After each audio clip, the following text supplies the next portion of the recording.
group of shooting organisations have recently received a letter from the Welsh Climate Minister which states that the Welsh Government do not support recreational shooting in the country of Wales.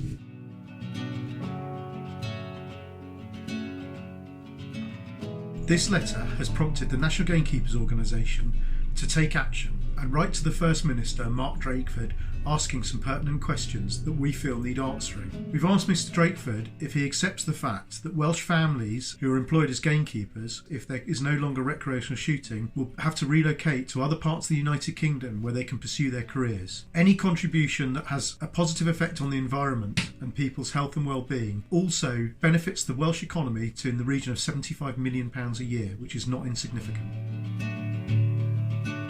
We have asked Mr Drakeford if he accepts the fact that shooting contributes to biodiversity, has a net gain in terms of flora and fauna, and also contributes to people's mental health and physical well-being in rural areas. We've asked about farm diversification and how shooting enterprises can help struggling Welsh hill farmers produce more of a profit from their farming businesses and therefore, in turn, help the environment and also rural activities and other rural businesses that are not shooting related. Many other businesses will directly benefit from shooting sports in the winter where there is not a lot else going on. One thing I would encourage all of you to write to your Member of the Senedd if you're in Wales, your Member of Parliament in England, and the leader of the Welsh Labour Party, Mark Drakeford. Write to him and ask him some pertinent questions. Write to your MP and MS and ask them the same questions. Ask them for the support for the things you love. The NGO will not let this lie.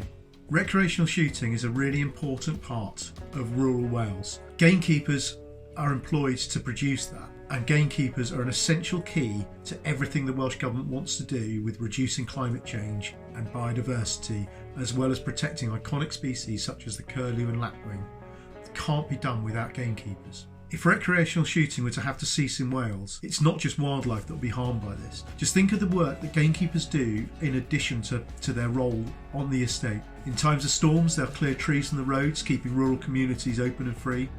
They often help with clearing snow. They're the eyes and ears of the rural police force to combat poaching and other illegal acts. Gamekeepers are often the cornerstone of a rural community, providing part-time work and jobs for beaters, picker-uppers, loaders, etc.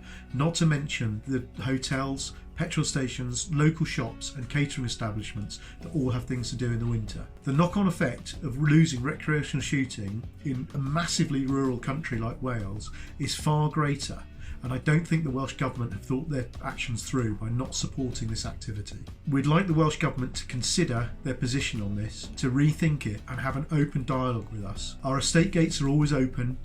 We invite you to come and have a look round, to meet the Gamekeepers of Wales face to face and have a frank and honest discussion with them. As an individual, you can have an impact.